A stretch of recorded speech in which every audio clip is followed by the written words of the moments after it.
Today we're going to do a complete teardown of the Retroid Pocket 2S. Retroid has made a lot of strides in making this very user repairable, and I want to show you how easy it is to fix everything on here. Getting into the Retroid Pocket 2S is pretty easy, but we do need a couple of tools to do it. The battery connection itself sits near the edge of the shell, and because it's so close to the edge, we do need a specific tool to make that job a little easier at disconnecting it. I do recommend getting a pair of ceramic tip tweezers. These are a little stronger than the plastic ones that most kits come with, and it should make that job a whole lot easier. We also need our plastic pry tool to help us get the back off the unit. We also need a small Phillips screwdriver, and to get the back panel off we need a T6 screwdriver. Now that we have all the tools that we're going to be needing, let's flip this over and start the teardown.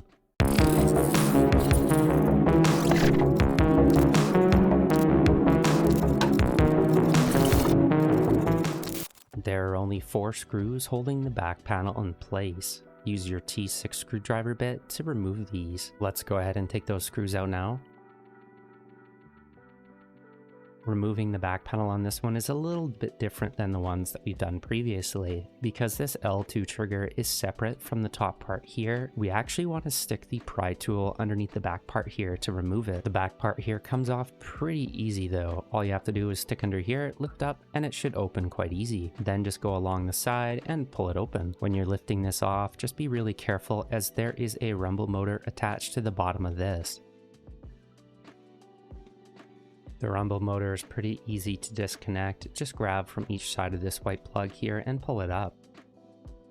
All we have on the back panel here is the rumble motor itself and 2 pieces of foam over top of the speakers. Before we go any further in the teardown process, you do want to remove that micro SD card. With that taken out, the next thing we have to do is to disconnect the battery. The battery sits up at the top here, which makes it a little difficult to disconnect. I think I figured out a good way to remove that though. Retroid put these little pull tabs here to lift up the battery. That makes it really easy. Go ahead and just lift up the battery. With the battery up, the next thing that we need to do is to get our ceramic tip tweezers. Use the tweezers and push on the sides of the locks. With that on there, all you have to do is pull back and it should disconnect quite easy. In the 2S, we have a 4000 milliamp hour, 15.2 watt hour battery. Here's a close-up if anyone's wondering what it looks like. We could remove any number of things next, but I want to take out these joysticks first. Each joystick has 2 screws and 1 ribbon cable holding it into place. We're going to have to swap to our small Phillips screwdriver so we can remove these inside screws next. I'm going to make this as easy as I can to show this part here, but for ribbon cables, there is always a lock that needs to be lifted up. I find these ceramic tip tweezers pretty good for that. Because the lock has already been disengaged, it's pretty easy to get it out now. These screws have already been unlocked as well, so all we have to do is lift out the joystick and wiggle it down and it should pop straight out. For those of you wondering what the joystick looks like, well, here it is out of its case. We have a small foam pad on the bottom. For curiosity's sake, I'm also going to open the top part here to see what it looks like on the inside. I've unlocked these 2 screws here and I've pulled off the top of the joystick cap. Once we've lifted that off, this is what the joystick looks like on the inside. These look very similar to the ones in the ROG Ally. That's pretty neat. Let's set these aside for later when we put it back together. We can remove the other joystick exactly the same way.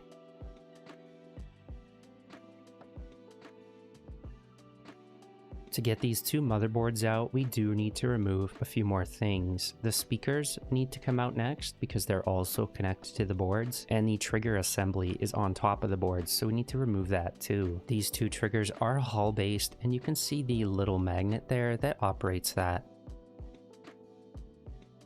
Getting the triggers out is pretty easy. There are only 2 screws to remove that. There's one on the right here on the outside of the shell, then there's one on the inside part here. That magnet is also really strong. Let's go ahead and remove that trigger assembly. So there's actually one more screw underneath the trigger, so you're going to have to pop that trigger off before you get that last screw out. To get the trigger assembly off, I found the best thing to do was to lift the trigger backwards, then stick your tweezer in and pop it off from the side. Now all we have to do is to remove that last screw here and the trigger assembly should come out. We're going to have to do that with the other side next. In all actuality, it's probably easier to leave these screws in until you pop this top part off. Let's do the same thing that we did on the other side. Now we can remove those 3 screws. Making some good progress. Removing the speakers comes next, and that's pretty easy. All we have to do is lift these out with our fingers. I was gonna take these speakers out, but unfortunately they're glued down pretty dang good. If you did want to remove these, I recommend a pair of needle nose pliers and just grab from the outer sides and then pull up. It should come off if you're very careful with it, but as you can see, I already scratched the plastic coating on my speaker. This is just cosmetic and it doesn't affect the speaker in any way, shape, or form, but just be wary, this is a pretty soft coating if you try to take these out. Let's take the face button side out first. First thing we have to do is to unlock all these ribbon cables. Then just grab your Phillips screwdriver and remove these screws. There's 3 of them on this side.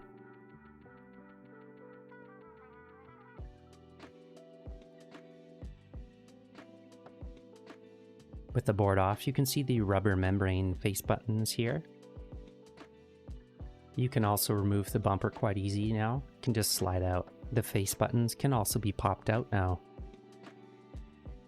Before you take out the board on the other side, you want to remove the antenna cable. We have to deal with these ribbon cables next.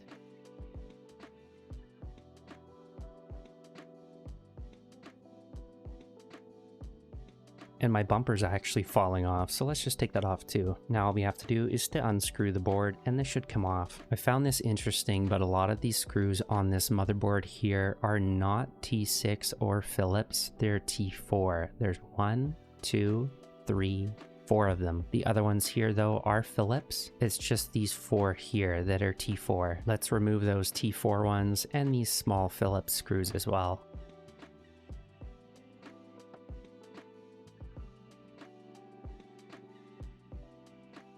To lift out the board easier, you want to make sure that you unlock this micro SD card slot. That piece of plastic is now no longer in the way. Another thing to note is the headphone jack also sits in the frame here. So you don't want to pull this side up, you want to pull this side up, then slide it out. Let's try lifting this up and see how it goes. Lift it up slowly just to make sure that you get all these ribbon cables out. There we go, now the board should come out easier. If you look at the top here, there's little stoppers that stop the board from lifting out. This is not something that I like doing, but you're gonna have to bend this frame just ever so slightly to pull this out. This is what the motherboard looks like. And on the other side, I don't believe you'll have to pull this off for a shell swap. I'm pretty sure Retroid will ship this as an attachment already pre-attached on new shells. It is quite easy to remove though. There's a couple screws here and you could pull it out. If you need to, you can also remove the volume buttons up here. The ribbon cable is just glued onto the frame, but you can peel it off very slowly. I found these D-pads get a little worse if you peel it off this adhesive, so when you remove these, you want to be extremely careful to not rip any of that. I really hope on shell replacements that this Wi-Fi adapter comes pre-attached. These are a pain to get off. If for some reason you do need to get this off down the road, it's going to be a little bit of a pain to get off, but you can do it. The best thing to do is to use a hair dryer, then to start at one corner and peel very slowly, and it should come off. You should be able to use the same adhesive when you put it back down on the new shell. I really hope Retroid includes this on new shell replacements down the road though. This is a pain to replace and I don't think people are going to enjoy swapping that over. For the home buttons here, all you have to do is just flip the unit over and they should fall out. You can do that same thing here with the start button. Now that we've done a total teardown of the unit, let me show you how to get this back together. Let's start on the face button side here and put those buttons back in.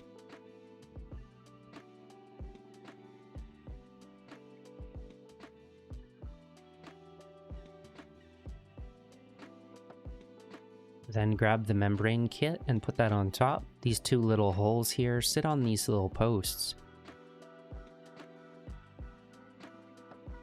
Now we got to put in the controller board for that side. Then just put the 3 screws back in. I turned the flashlight on here so you can see this a little bit better, but there is a rubber membrane here. You want to make sure that you put the bumper underneath the rubber membrane. Once you get that bumper in, just put the rubber membrane down.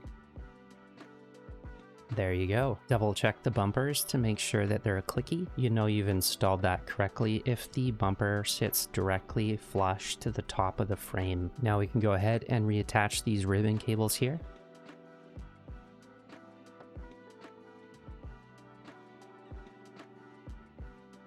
On the other side, we can go ahead and put that D-pad back in. Then we just have to get the motherboard for that side and put that back in next. Don't forget to put the bumper back in. When you put the board back in, just make sure that all these ribbon cables are moved out of the way. Also remember, because of the headphone jack down here on the bottom, you're going to have to do that side first. Then you're going to have to bend the top frame to get it past these locks. This is kind of harder to see, but this little cable here that connects to the speaker, you're going to have to get the motherboard underneath it, then put the headphone jack in. Then it should go down a lot easier. Just make sure that you get these out of the way before you push down the board. If you don't get the board underneath this cable here, it does make it extremely difficult to get it down, and you'll probably break that off. So just be very careful. Double check to make sure that you have all the cables out of the way. Once you're sure, you can start putting these screws back in.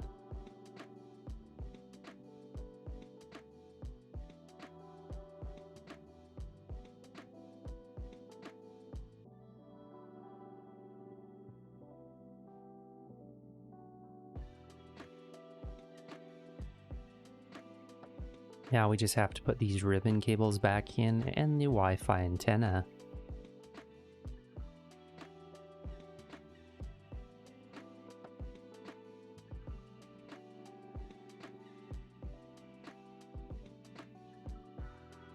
Don't forget to attach the speakers.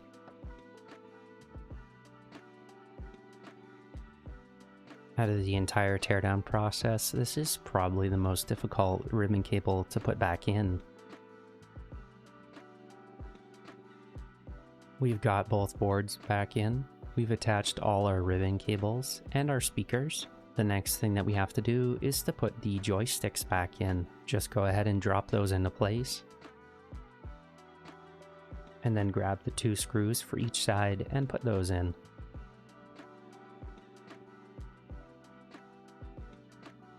Then just reattach the ribbon cable for that side.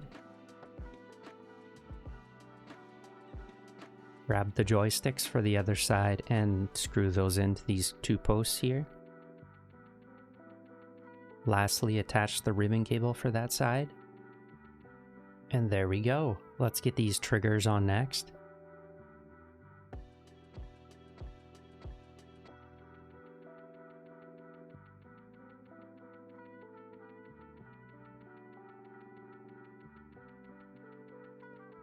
Now that we have those 2 parts on, we have to get the triggers on last. These triggers can be a little tricky, but let me show you a couple tricks to get these on easier. The spring, you have to make sure that this top part here is pushed down. Once that spring is aimed like this, line it up, and on the inside of this part here, you're going to notice a little circle. This little circle has to fit into this side first with this spring facing down. Once that's in, you'll angle it down and it'll snap into place. It might actually be a little easier to see it from this side, so let me swap sides around. Make sure that spring is facing down like that.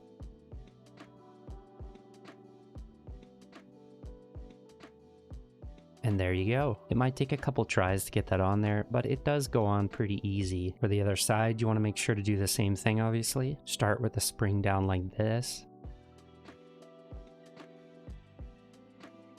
Line up the circle in the hole. Then slot it down. Those hall triggers are working now. Let's get the battery in next. Make sure to attach that cable first before putting the battery down. And make sure to keep these pull tabs up.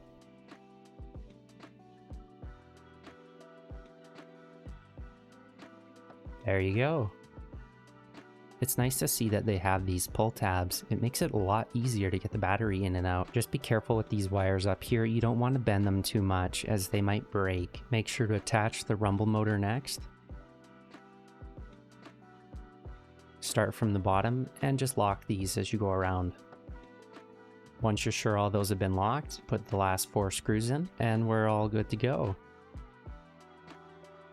And that's all there is to reassembling your Retroid Pocket 2S. Overall, I think they did a couple good design choices, like the battery pull tabs. That helped a lot getting that out. That was definitely something that was pretty tough on the Retroid Pocket 3 Plus. I do wish the board was a little easier to get out, especially with those little locks that hold it into place, but you take your time with it, and I did not actually pull that hard on the frame to get that out, so that's not too bad. The set of tweezers that I got from Retroid from the last unit, from the upgrade kit, wasn't very great as the tips started to break off pretty easy. If you want something more durable, I highly recommend checking these out. I'm going to leave a link in the description below of which ones I bought here, but you can buy them in the States too, and I'll find you a link for that as well. For how much these cost though, I definitely think they were worth it. This only cost me about 12 or 13 Canadian, which isn't too bad, and I got a nice set of 3. I would say this is a little bit easier than the Retroid Pocket 3 Plus in disassembling, and if you're curious about swapping the buttons, the joysticks, the D-pad, I wouldn't worry too much about it. Use some good tools. As long as you have all the stuff that you need, I think you'll be okay. If you have any questions regarding the teardown, make sure to let me know in the comments below. Make sure to subscribe so you don't miss any future videos, and as always, thanks for watching.